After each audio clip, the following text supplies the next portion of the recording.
Hello. This is Mark Idiahi, and very quickly, I want to talk to you on discovery of purpose.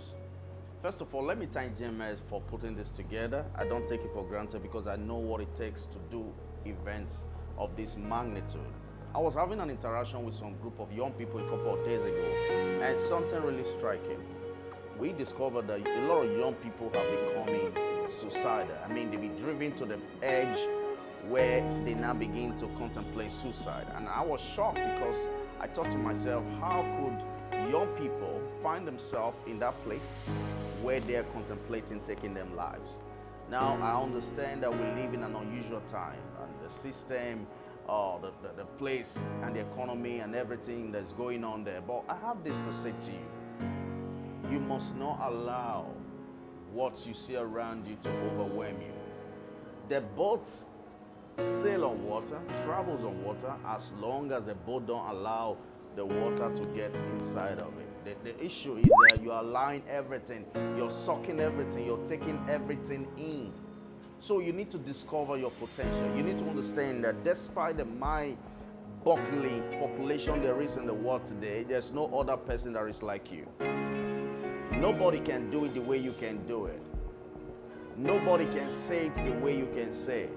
Now, people may end up mimicking other people, as we have in some places. But listen, if you mimic someone so good, the best you can be is the next version of that person. And you're not another version of another person. You're distinct. God created you magnificently to be different. You are in a class of your own. Now, that brings me to this. You need to discover what is it about you that is unique, because I already told you that there's a uniqueness about your identity. And once you have discovered it, because if you don't discover this, the greatest problem in the world today, you think is a world economy issue, is not COVID-19, is that of identity crisis. If you don't know who you are, the world will tell you who you're not. So you need to discover what is that uniqueness, what is that thing that you carry, what is that gift that you give. Because what you don't want to do is to deprive this world of the gifts that you give. Now listen to this. If you think God is angry with you because you don't pay tithes, you don't give offering, you should see the look on his face when you live below your calling. There's something about you. I need you just like you need me. Now when you understand that, I said you discover it. Then the next thing that you have to do is to refine it. Why? Because this world don't appreciate mediocrity. No, you need to go through the refining furnace, and this is where a lot of people get agitated. This is where they want to give up. This is where they start screaming, say, no, the whole world is against me. Listen, let me tell you this. If you are in pain already, you've been backstabbed, betrayed, ostracized, isolated, or life may have kicked you in the teeth. Listen, you are in pain already, right? Get some reward from it. Don't go through this pain for nothing. All right? So that brings me to two kinds of pain in life. I don't care who you are, whether you are the son of the president of the United States, or whether you are the son of that woman that hawk on the street. Listen, it doesn't care the demography, it doesn't care where you're from. Every single one of us, we are subjected and must go through two kinds of pain. Number one, the pain of discipline. The pain to sacrifice some hours just so that you can read that book or go to school and have your attention focused on your studies or whatever that you must need to do.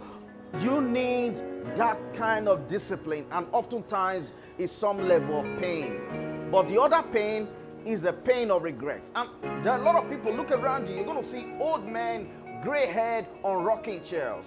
You know the funny thing about rocking chairs?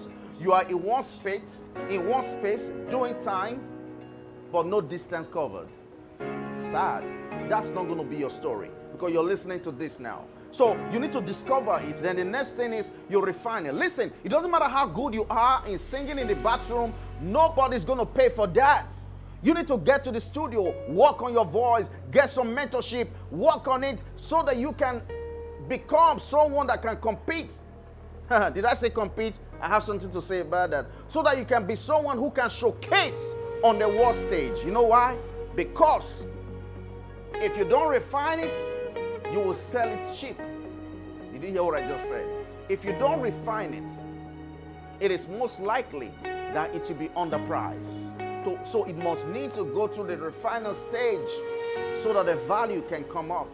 All right? Now listen, I said something about competition. I personally think, this is just me trying to talk to you, all right? I personally think that competition is overrated, because I discovered that in life, there may be classmates, but there are no destiny mates. You're the best in your class. You're the best of your type and your kind. So what you need to do is to bring your gifts. When you have discovered it, refine it, you must sell it. In other words, you must not wink in the dark. You must not hide behind.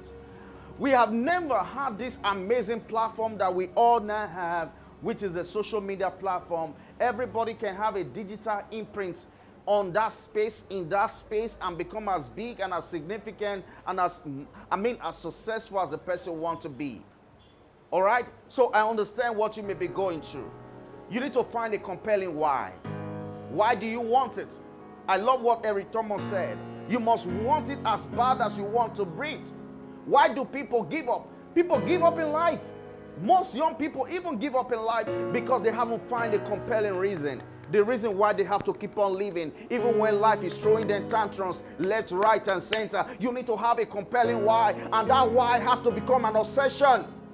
Do you understand? It has to become an obsession that will keep you awake in the night. I hear people say that dream is that which you have or experience when you're sleeping. I'm going to bust your bubble a little bit. That's not dream. Dream is actually that thing that keeps you awake in the night, because something has to be done. The goal has to be met. You have to achieve it. You have to get it done. I hope this inspires you to take that next step. Listen to this. I will leave you with this thought. Your parachute will never grow wings if you don't jump. Some of you, you're living in a place where all you do is just think about it. You fantasize about it. You know, now the question is not knowing what to do. You already know what to do. You can fantasize about it. You know how successful you can be. You know how big you can be. You know how inspiring and how relevant you can be. You know how also amazingly put together you can be. But you have refused to take the step that you need to take. It might be the right time to send out those proposals, make that call. Do whatever you have to do, because nothing significant ever happened in the place they call comfort zone. There's no such thing like comfort zone. It's an illusion. All the best.